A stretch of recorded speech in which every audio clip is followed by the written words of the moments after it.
고3 학교 진학상담. 이 질문 안 하고 오면 중요한 정보를 놓칠 수 있습니다. 고3 학부모님들께 질문 드리겠습니다. 학교 진학상담에 가셔서 이렇게만 물어보실 건가요? 우리 아이 성적으로 어느 대학에 갈 수 있을까요? 이 질문만 하고 상담을 마치면 정작 우리 아이에게 필요한 중요한 정보를 놓칠 수 있습니다.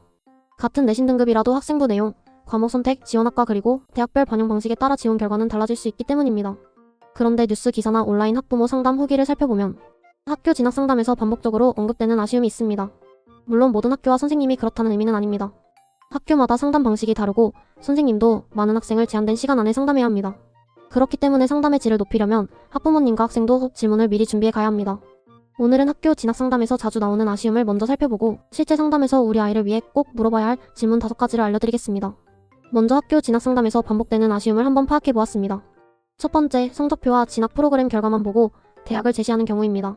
학생부의 과목 선택, 세특, 창치활동은 자세히 살펴보지 않고 내신 등급을 프로그램에 입력한 뒤 이 성적이면 이 정도 대학입니다. 라는 설명으로 상담이 끝나는 경우가 간혹 있었다고 합니다. 하지만 같은 내신 등급이라도 학생부의 진로 연계성, 탐구활동, 과목별 성취도에 따라 학생부 종합 전형에서의 경쟁력은 달라질 수 있습니다. 성적만으로 대학을 정하면 우리 아이 학생부의 강점이 반영되지 않을 수 있습니다. 두 번째, 학생이 작성해간 대학 6개를 확인만 하는 경우입니다. 학생이 준비한 대학을 보면서 여기는 가능성이 있습니다. 여기는 조금 어렵습니다. 정도로만 설명하고 상담이 끝나는 경우가 있습니다. 왜 상향인지, 왜 적정인지, 왜 안정인지에 대한 근거가 부족하고 새로운 대학이나 유사학과를 적극적으로 제안받지 못했다는 아쉬움도 있었습니다. 학생이 가져간 대학 6개가 상담의 출발점이 되어야지 상담의 결론이 되어서는 안 됩니다. 세 번째, 과거 합격 사례가 너무 단편적인 경우입니다. 작년에 이 정도 등급의 학생이 이 대학에 합격했습니다. 이런 설명을 들을 수 있습니다. 그런데 어느 학과인지, 어떤 전형인지, 최초 합격인지 충원 합격인지에 따라 의미는 완전히 달라집니다. 내신만 비슷한 학생이었는지, 학생부 내용과 과목 선택까지 비슷했는지도 확인해야 합니다. 한 명의 특별한 합격 사례가 우리 아이에게 그대로 적용된다고 생각해서는 안 됩니다. 네 번째, 안정 지원의 기준이 모호한 경우입니다. 학생과 학부모는 안정 지원이라고 생각했지만 실제로는 적정이나 상향에 가까운 대학일 수 있습니다. 반대로 안정이라고 안내받은 대학도 모집 인원, 경쟁률, 충원율, 수능 최저 변화에 따라 결과가 달라질 수 있습니다. 입시에서 가장 위험한 말 중 하나가 근거 없이 말하는 여기는 안정입니다. 일 수 있습니다. 안정이라고 판단했다면 그 근거가 무엇인지 반드시 확인해야 합니다. 다섯 번째, 상담 시간이 짧아 중요한 질문을 하지 못하는 경우입니다. 학교에서는 한 명의 선생님이 많은 학생을 상담해야 합니다. 학부모님이 준비 없이 상담에 들어가면 성적에 맞는 대학 몇 곳을 안내받고 시간이 끝날 수 있습니다. 그렇다고 질문을 10개, 20개 준비하라는 의미는 아닙니다. 상담 시간이 짧기 때문에 오히려 꼭 필요한 질문만 준비해야 합니다. 그렇다면 실제 상담에서는 무엇을 물어봐야 할까요? 우리 아이를 위해 다음 5가지는 꼭 문의해 보시기 바랍니다. 학교 진학 상담 핵심 질문 5가지입니다. 잘 들어주세요. 질문 1. 학생부까지 함께 확인한 판단인지 물어보세요. 선생님께서 아이의 최종 성적뿐 아니라 과목 선택, 세특과 창치활동까지 함께 보셨을 때 어떤 전형이 가장 유리하다고 생각하시나요? 이렇게 질문해 보시기 바랍니다. 이 질문 하나로 학생부를 실제로 확인했는지 교과 전형과 학생부 종합 전형 중 어느 쪽이 유리한지 함께 확인할 수 있습니다. 다만 선생님께서 학생부를 보지 않았다고 지적하거나 따지는 방식으로 질문해서는 안 됩니다. 학생부 전체를 보지 못하는 경우도 아주 많습니다. 가능하시다면 학생부 내용까지 함께 살펴봐 주시면 감사하겠습니다.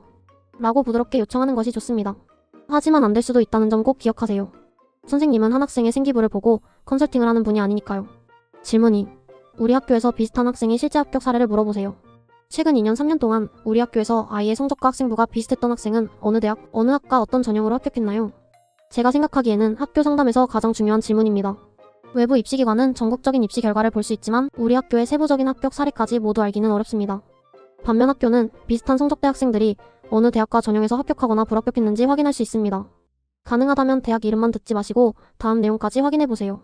어느 학과였는지, 교과 전형인지, 종합 전형인지, 최초 합격인지, 충원 합격인지, 그리고 한 명의 특별한 사례인지, 비슷한 학생들이 반복적으로 합격한 사례인지 확인해야 합니다. 질문 3. 6개 대학이 왜 상향적 정안정인지 물어보세요. 학생이 준비한 6개 대학을 상향적 정안정으로 나누면 각각 어디에 해당하고 그렇게 판단하신 근거는 무엇인가요? 라고 질문해 보시기 바랍니다. 가능합니다. 조금 어렵습니다. 라는 답만 듣지 마세요. 대학별 환산 점수, 최근 입시 결과, 우리 학교의 합격 불합격 사례 중 무엇을 근거로 판단했는지 확인해야 합니다. 특히 학생과 학부모가 안정이라고 생각한 대학이 실제로도 안정적인지는 반드시 다시 확인해야 합니다. 질문 4. 원서 6장의 위험이 한쪽에 몰려있지 않은지 물어보세요. 현재 6개 대학이 교과 전형과 학생부 종합 전형, 수능 최저가 있는 전형과 없는 전형으로 적절하게 나뉘어 있나요? 라고 질문해 보시기 바랍니다. 상향 적정 안정만 나눈다고 원서 구성이 완성되는 것은 아닙니다. 교과 전형만 너무 많지는 않은지, 종합 전형만으로 구성되지는 않았는지, 수능 최저가 있는 대학에 지원이 몰려있지는 않은지도 확인해야 합니다. 지금까지의 모의고사 성적을 기준으로 수능 최저 충족 가능성이 어느 정도인지도 함께 물어보세요. 6장의 원서는 대학 수준뿐 아니라 전형의 위험까지 분산해야 합니다. 질문 5. 선생님이라면 6장을 어떻게 다시 구성할지 물어보세요. 마지막에는 이렇게 질문해 보시기 바랍니다. 선생님께서 아이의 성적과 학생부를 기준으로 6장을 다시 구성하신다면 어떤 대학이나 학과를 빼고 무엇을 추가하시겠습니까? 현재 작성한 대학이 가능한지 확인하는 것에서 상담을 끝내지 마세요. 선생님이 생각하는 구체적인 대안을 한번 부탁드려 보시기 바랍니다.